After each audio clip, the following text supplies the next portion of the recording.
ازيك؟ انا عارف ان انت ممكن تكون تايه وممكن تكون شفت فيديوهات كتير جدا عن المنحة التركية، لكن في الفيديو ده انا هخليك تطلع من الفيديو مش محتاج تعرف تفاصيل اكتر من كده عن المنحة. ولو انت اول مرة تسمع عن المنحة التركية فكذلك الفيديو ده هيخليك تفهم كل اللي انت محتاجه عن المنحة قبل ما تقدم. سريعا كده مش هطول عليك، يلا نبدأ. في الاول كده تعال نعرف ايه هي المنحة التركية وليه هي تعتبر واحدة من اهم المنح اللي موجودة على مستوى العالم. المنحة التركية هي منحة ممولة بالكامل، مش منحة جزئية يعتبر. يعني المنحة مش بس بتغطي لك مصروفات الجامعة، المنحة بتغطي لك كل حاجة من أول ما تتقبل لغاية ما تخلص سنين دراستك كلها. عشان كده هي واحدة من أهم المنح اللي الكل بيستناها سنويا. المنحة كمان مميزة بحاجة وهي مواعيد التقديم بتاعتها. المنحة بتفتح كل سنة يوم 10 من شهر يناير وبتقفل يوم 20 من شهر فبراير. وانا متاكد ان الفيديو ده وهو عندك فانت حاليا بتسمعني والمنحه شغاله. طيب ايه مميزات المنحه دي يا اسماعيل؟ المنحه دي ليها مميزات كتير جدا. اول حاجه المنحه دي بتغطي لك مصروفات الجامعه بتاعتك على مدار سنين الدراسه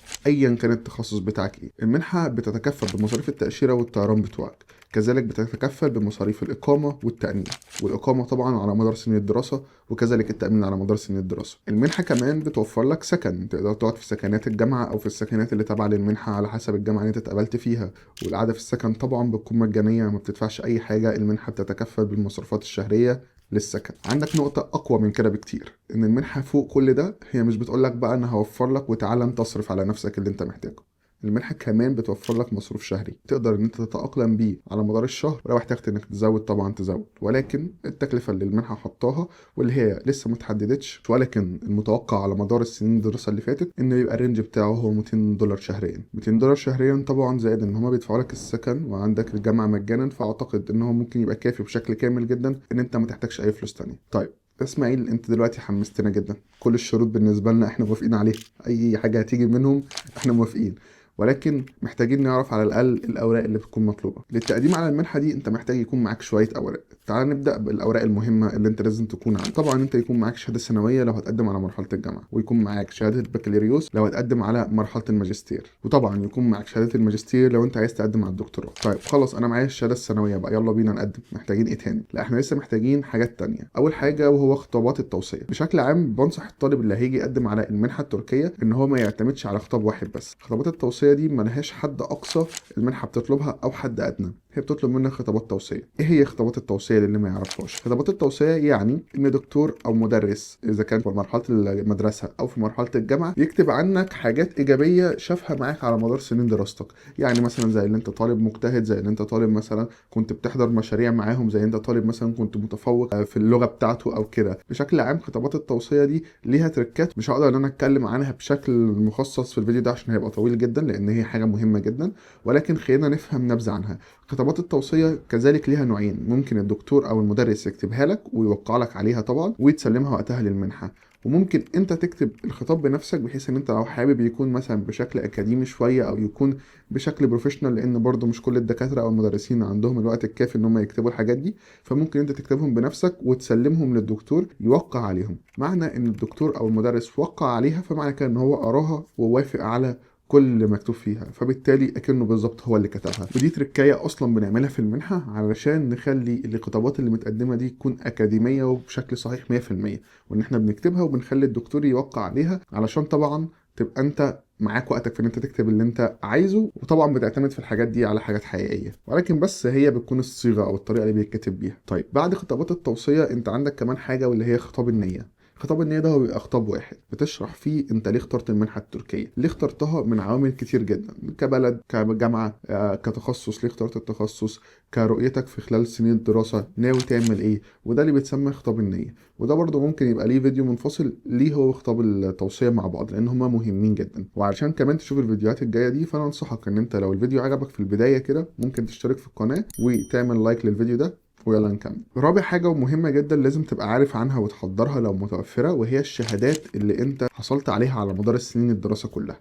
الشهادات دي مش مقتصرة بس في التخصص اللي انت بتقدم عليه، انت ممكن تقدم اي شهادة حرفيا انت خدتها على مدار سنين دراستك. زي شهادات اللغة، لو خدت اي كورس في اي مكان خدت فيه شهادة بتضيف الشهادة دي.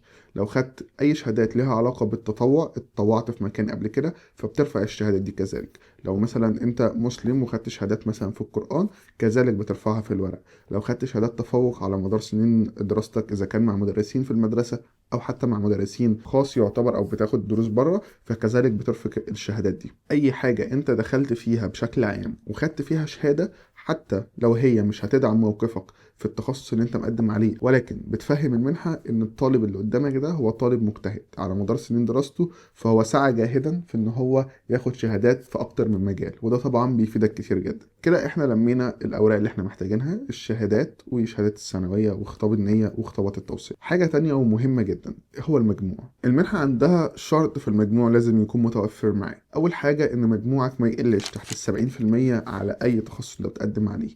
لو جايب 69.5 ما انصحكش انك تقدم، لانك انت مش مستوفي شرط من الشروط اللي المنحة حطها، فبالتالي لو قدمت فهيبقى مجرد مجهود على الفاضي. مش بحبطك، ولكن بقولك اللي يخليك تدور على منحة بديلة ممكن تكون بتقبل بالشروط اللي عندك. 70% ده مش مقتصر على كل التخصصات. انت عندك التخصصات الطبية زي طب بشري او اسنان او صيدلة، بحد ادنى يكون مجموعك فوق 90%. المنحة قوية جدا وبتدعمك ماديا وكمان معنويا بشكل كبير، بالتالي الاجراءات اللي هي بتطلبها منك لازم تكون فاهمها وقارئها كويس علشان تقدر ان انت ترفع نسب قبولك في التقديم. المنحة دي بتفتح بشكل سنوي، كل سنة بتيجي مرة واحدة، فانا ما انصحش نهائي ان السنة اللي انت هتقدم فيها تقدم من غير ما تكون عارف كل التفاصيل عن المنحة. طيب بعد المجموع وكل الحاجات دي، ففي برضه شروط تانية مهمة، زي ان عمرك ما يعديش ال 21 سنة لو بتقدم على المرحلة الثانوية، وعمرك ما يعديش ال 30 سنة لو بتقدم على مرحلة الماجستير. دلوقتي احنا خلصنا الاساسيات، الشروط اللي المنحة حطها، وكذلك اتكلمنا عن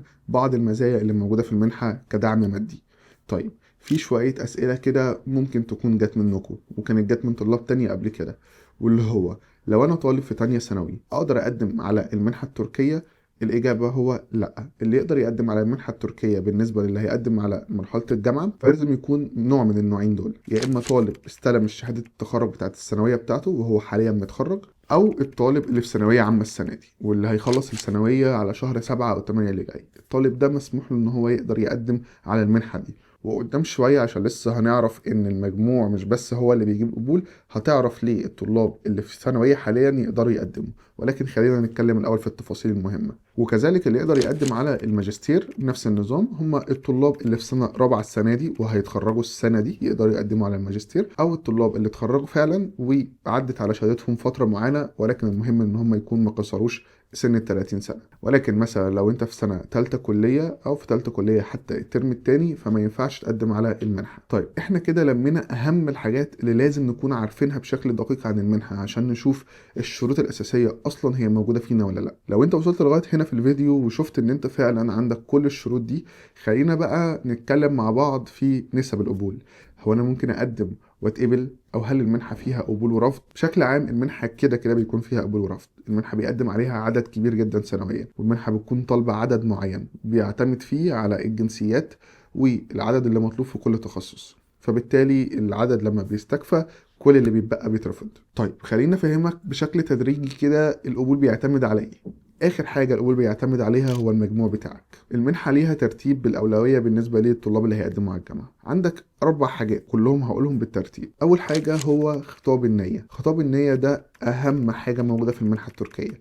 لازم وانت بتعمله تكون قاعد فاضي ورايق وهادي وعارف انت هتكتب ايه، وتراجع اللي انت كتبته ده اكتر من مره. المنحه فاتحه لمده 40 يوم. لو انت هتقدم على المنحه فانت بمجرد ما بتعبي ورقك وبتقدم على المنحه بتكون خلصت. 40 يوم معاك فيهم انك انت تستنى لاخر 10 ايام. ما تستعجلش في ان انت تحط الابليكيشن بتاعك على المنحه قبل ما تكون عامل كل حاجه بشكل صحيح. دي نصيحه انا بنصحها لك عن تجربه. خطاب النيه ده بيتكتب فيه كل الاسباب اللي انت عشانها اخترت منحه تركيا، كذلك بتكتب اللي خلاك تختار التخصص ده. معلومه مهمه كمان ان انت لو بتقدم على المنحه ما ينفعش تختار غير تخصص واحد، وده علشان ملفك يفضل ثابت. خطابات النيه وخطابات التوصيه والشهادات اللي بتترفع بيدعموا التخصص اللي انت عايزه. ما ينفعش تحط اكتر من تخصص لان ده هيقلل نسب قبولك. بعد ما بتكون خلاص عملت خطاب النية بشكل دقيق وشفت ان انت مفيش اي حاجة هتقدر تضيفها، بنخش على خطابات التوصية، وهي تاني اهم حاجة موجودة في المنحة. خطابات التوصية يا اما الدكاترة او المدرسين بيكتبوها لك. المدرسين دول اذا كانوا مدرسين مدرسة او مدرسين دروس خاصة يقدروا ان هم يكتبوها لك، ولكن في خطاب النية لازم المدرس يرفق حاجات مهمة زي اسمه وامضته وايميله ورقم تليفونه، لان وارد ان المنحة تتصل بيه للتأكد ان هو اللي عامل الخطاب ده، او ان انت تكتب الخطاب بنفسك بشكل اكاديمي وتعرضه على المدرس بتاعك وتقول له لو انت موافق على اللي انا كاتبه او شايف ان فعلا الحاجات دي حقيقية او موجودة فيا فممكن توقع لي على خطاب التوصية. وفي الحالة دي بيعتبر اكن المدرس اللي كتبه، فبالتالي انت بتكون استفدت بنقطة ان انت رتبت الحاجات اللي في خطاب التوصية. اعتقد ان انت حاليا بقيت فاهم كل التفاصيل اللي انت محتاجها تخص المنحة، من ناحية الشروط الاساسية والاوراق اللي لازم تتحضر. خليني بقى اقولك ان الفيديو اللي جاي على طول بعد ده وهو جاهز اصلا هيكون اجابات على اسئلة الطلاب اللي اتسألت على مدار السنين اللي فاتت عن المنحة.